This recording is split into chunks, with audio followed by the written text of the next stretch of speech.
Malidu jabarani filɛbagaw aw sɔgɔma bi sɔgɔmada in na an ka athlète ba dɔ b'an bolo kɔrɔ yan n'o ye Korotumu Kulubali ye Korotumu Kulubali ale ka kan ka taa Japon para olympique la ka taa Mali représenter yen nɔ Malidu sera ma sɔgɔmada in na ka baro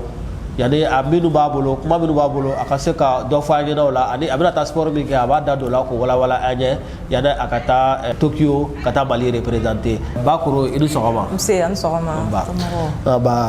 Bakuru e yɛrɛ ye jɔn ye i bɛ se ka dɔ ɲɛfɔ an ɲɛna o la. Bon ne yɛrɛ ye Korotumu Kulubali ye ne ye handicapé n ka baara bɛnnen bɛ sport de ma fana quoi. D'accord e bɛ sport sugu jumɛn kɛ. Ne ka sport bɛnnen bɛ lancer de ma. Lancer i n'a fɔ javelot ani disque ani poids n ka sport bɛnnen bɛ olu de ma.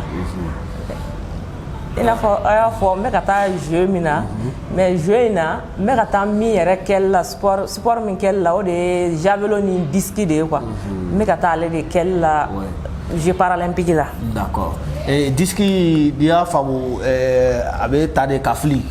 Disque ale ye fililifɛn de ye quoi ale ye fililifɛn de ye parce que ale ye wɔrɔnama de don ale ye fililifɛn mais javelot ale biɲɛnama de don ale ye biɲɛ de ale bɛ ta ka fili quoi javelot i yɛrɛ de la an ka kunnafoni la an y'a ye k'a fɔ ko i yɛrɛ de la ka Afrique record k'a b'i bolo Afrique record est-ce que a b'i bolo halisa. A bɛ n bolo halisa. Bon record in taara yɔrɔ jumɛn san jumɛn. Record in taara Dubaï de championnat du monde na record taara Dubaï de a taara 2019. Tara 2019 là. D'accord. Record ça dit que a kɛra disque de la. A kɛra disque de la. A kɛra disque la donc poids joli fili ou bien mètre a kala tala bɛ mètre joli ma. I hakili b'o la. N hakili b'a la. N hakili b'a la. Bon ale la n ye disque n ye 17 mètres 36 n y'ale de fili championnat du monde na. N yɛrɛ bɛ se k'a fɔ yɛrɛ ko n yɛrɛ ka propre record n tilara k'o ci tuguni 2021 in na parce que n taara compétition dɔ la Tunisie n yɛrɛ ka propre record n y'o fana ci tuguni yen nɔ quoi. Bon n ye 17:38 kɛ yen nɔ n bɛ se k'a fɔ ko n ye n yɛrɛ ka record ci fana quoi. D'accord donc a bɛ ka préparer sisan ka taa Tokyo Paralympique la e bɛ taa Mali représenter e ni a mɔgɔ joli de bɛ taa Mali représenter. A délégation yɛrɛ ye mɔgɔ wɔɔrɔ mais an ye athlète fila de. Athlète fila de kan ka taa Mali représenter Jeux paralympiques la. I n'a fɔ ne ani an ka athlète dɔ bɛ yen nɔ o ye Vizel ye ale fana kan ka taa Mali olu ta ye boli ye quoi 100 mètres ni 200 mètres ale kan ka k'o de kɛ. D'accord a faamuna sisan a bɛ taa don jumɛn Bakuru. Bon an kan ka taa sini sɔgɔma yɛrɛ. Taa sini alamisa sɔgɔma a bɛ bɔ yan. Très tôt ka taa Tokyo e bɛ don compétition la waati jumɛn pour que maliyɛn minnu bɛ yen n'u bɛ fɛ k'i lajɛ n'u bɛ se k'i lajɛ voilà e sigi bɛ i ka compétition heure dɔn. Awɔ n bɛ n ka compétition heure dɔn parce que n kan ka compéter le 27 août ne kan ka compéter le 27 août bon comme heure ko la n'olu tɛ heure kelen ye mais ne kan ka compétition kan ka daminɛ yen nɔ 9h à midi. Ok yen nɔ 9h à midi quoi. Ok d'accord. Comme heure tɛ kelen ye yen nɔ 9h à midi ne ka compétition bɛ kɛ a bɛ daminɛ 9h kɔni a ban midi quoi. D'accord Bakuru ne bɛ fɛ k'a dɔn est-ce que e ka athlétisme kɔnɔna la sisan jɔn de bɛ ka dɛmɛ don i ma est-ce que sponsor b'i bolo ni sponsor b'i bolo jɔn de don jɔn bɛ k'i sponsoriser. Bon sponsor bɛ n bolo Sonavi de bɛ ka ne sponsoriser parce que depuis 2019 a sponsor daminɛra 2019 la kɛ 2019 la n bɔlen n kɛlen ka record sɔrɔ Sonavi nana n sponsoriser bon o tun bɛ ka n sponsoriser jeu min kama n'o ye paralympique ye o paralympique de selen filɛ nin ye parce que o tun bɛ ka n sponsoriser 2020 kama 2020 na pandémie na o ma se ka kɛ bon n'u kɔni bɛ ɲɔgɔn bolo hali sisan nɔ quoi. D'accord olympique tagalen na est-ce que État y'a jɔyɔrɔ fe walima a bɛ ka taa i ka sponsor ka kanali fɛ ou bien walima État de ye billet ta hôtel ko jɔn de y'a ɲɛnabɔ a kɛra cogo di. Bon État de ye olu ɲɛnabɔ parce que Sonavi kɔni a fana y'a ka devoir kɛ parce que n ka préparation ninnu o fɛnw tali la Sonavi olu ta mais taliko billet ko ni fɛn ko ninnu État de bɛ ko olu ta quoi. d'accord Bakoro abana kuma la ba de question fila ye fɔlɔ o y'a ye e yɛrɛ donna athlétisme na cogo di kana kɛ lancer de disque kɛbaga ye bi n'i bɛ se ka walawalali k'o la ani n'o bɔra yen an bɛna ɲininkali laban ni min ye o ye gɛlɛya jumɛn bɛ athlétisme handicapés kan bi ceux qui font voilà les handicapés qui sont dans le domaine de l'athlétisme gɛlɛya jumɛn b'u kan bi donc a b'a daminɛ d'abord ni e yɛrɛ nana ni discipline sportive la cogo di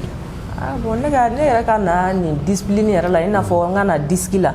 n nana n kɔni tun bɛ sport kɛ n bɛ fɛn wɛrɛw kɛ sport kɔnɔna la bon comme nin tɛ ne fɔlɔ ye paralympique la nin tɛ ne paralympique fɔlɔ ye ne delila ka paralympique kɛ en 2016 Rio 2016 ne y'o kɛ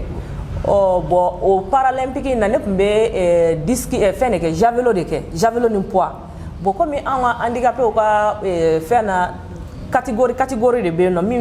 bɛ min ɲɛ min ka handicapé bɛ min ɲɛ quoi handicapé ka fɛn na o de bɛ yen nɔ n'an b'a fɔ o ma ne ye nin classe ye i b'a fɔ ne yɛrɛ filɛ nin ye ne bɛ compéter ne ka classe ye F55 an ka classe ye F55 ye bon handicapé dɔw fana bɛ yen nɔ minnu fana bɛ yen nɔ n'o olu fana ka handicapé ka nɔgɔn ni ne ta ye dɔɔnin olu bɛ wele F56 bon minnu ka handicapé fana ne fana ta ka jugu ni minnu ta ye olu fana bɛ ne fana duguma i y'a ye bon an ka classe bɛ ten cogoya la ten tɔ bon an ka classe la o tun y'a yira k'a fɔ bon an ka classe tɛ poids kɛ anw tɛ ne yɛrɛ ka meilleur yɛrɛ tun ye poids de ye mais u nana fɔ an ka classe tɛ poids kɛ ko ne k'a lajɛ ko n ka don disque la bon n bɛ don disque na donni min kama a kun man di n ye disque yɛrɛ kun man diya ne ye sport la ne negera sport fɛn bɛɛ nɔfɛ mais n ma nege disque kun nɔfɛ u nana fɔ ko n ka na disque kɛ ala y'a kɛ n donna disque la n ye entraînement bɛrɛ yɛrɛ kɛ disque la yɛrɛ n taara jeux paralympique la Tokyo Brésil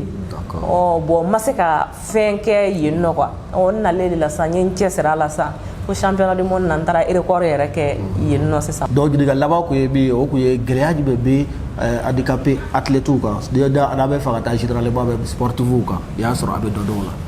bon gɛlɛya n bɛ se k'a fɔ gɛlɛya min bɛ handicapé sportifs kan kosɛbɛ an ka jeux la bon n yɛrɛ bɛ se k'a fɔ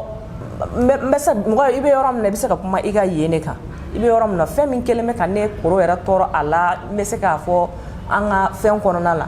vraiment ni aw ye entraînement kɛ ka taa se niveau dɔ la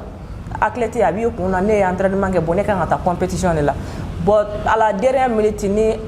bon fɛn dɔ nana don a kɔnɔna la ka taa ye k'a fɔ ko i b'a fɔ wari ko ka taa don a kɔnɔ ko wari ma sɔrɔ k'aw bila ka taa a bɛ athlète la décourager o bɛ athlète la décourager comme i n'a fɔ ni ne y'a fɔ mɔgɔw b'a fɔ aw dɔrɔn tɛ mais mɔgɔ i bɛ yɔrɔ min na i bɛ kuma yen de kan parce que anw yɛrɛ tun b'a fɔ dɛ est-ce que anw handicapés de tɛ anw handicapés de don parce que n'anw talen anw ko an bɛ an ka préparation kɛ fo ka taa se niveau dɔ la bon dernière minute la a bɛna fɔ aw ɲɛna tiɲɛna aw tɛna se ka taa nin kɛ yɔrɔ la parce que wari tɛ yen k'aw bila ka taga vraiment o gɛlɛyaba yɛrɛ bɛ anw kan o gɛlɛya belebeleba yɛrɛ kɔni o bɛ anw kan donc o de la ka kɛ la i préparé k'a fɔ k'i bɛ taa compétition na mais u nana f'i ma ko ko wari tɛna sɔrɔ k'aw bila ka taa o kɛ awɔ mun bɛna n'o gɛlɛya ye parce que fédération bɛ yen fɛn bɛɛ bɛ yen bon fédération kɔni b'a seko kɛ fédération b'a seko kɛ parce que mun na hali ne filɛ ka record min kɛ nin fédération ka cɛsiri de don kɔntɛ État ma ne bila ka taga a compétition na championnat du monde na fédération yɛrɛ ka cɛsiri de ye ne bila ka taa a compétition na championnat du monde na mais n taara record min ta n y'a ta Mali de tɔgɔ la mais fédération fɛn ma ne bila ka taa jamana yɛrɛ ma ne bila ka taa ministère ma fédération mɔgɔw de ye voilà olu de ye ni mɔgɔ dɔw bɛ baara kɛ fondation dɔw bɛ baara kɛ ɲɔgɔn fɛ bon fondation de ye ne ka fɛn ta en compte voilà olu de y'a ta en compte n taara ka taga compétition kɛ k'an ka record ta a la quoi e sigilen ka na n'a trophée est-ce que u y'i reçoit ministre y'i reçoit ou bien directeur national des sports est-ce que autorité dɔ y'i reçoit k'a fɔ vraiment tu es la record woman dans ces disciplines là est-ce que voilà bon tiɲɛ yɛrɛ la ne bɛ se k'a fɔ ne yɛrɛ ka record la mɔgɔ min ye record diya don ne na o kɛra Sonavi de parce que record in kama Sonavi ye n ka journal ye a y'an fédération wele a y'an sponsoriser kɔntɛ depuis n nana sport mɔgɔ si ma wele record in kan fɔlɔ quoi depuis a kɛra fo bi mɔgɔ si ma wele record in kan Sonavi kɔni y'a diya don na parce que o ta kɛra l'essor de ye journaling bɔ l'essor kɛlen ka journaling bɔ u ye journaling ye olu ta kɛra olu ye an wele ka taga olu fɛ an n'u ka jɛ ka baara kɛ an n'olu ka baara ɲɔgɔnya kɛra o ye kɔni sponsorisé hali n bɛ déplacement min kɛ ka taga entraînement yɔrɔ la moto a boli moto ko u ye moto san ye ka tila ka a essence sɔngɔ ka jɔ n'a bɛɛ fo k'a fɔ ko n taara paralympique la u yɛrɛ k'u bɛ jɔ n'a bɛɛ fo k'a fɔ ko n sera ka taa paralympique la tiɲɛ na olu kɔni o y'o kɛ. mot de la fin voilà mot de la fin jumɛn b'i bolo est ce que voilà welewelekan laban jumɛn b'i bolo k'a lase an ka filɛlikɛbagaw ma. bon filɛlikɛla welekan laban min bɛ ne bolo k'a lase filɛlikɛlaw ma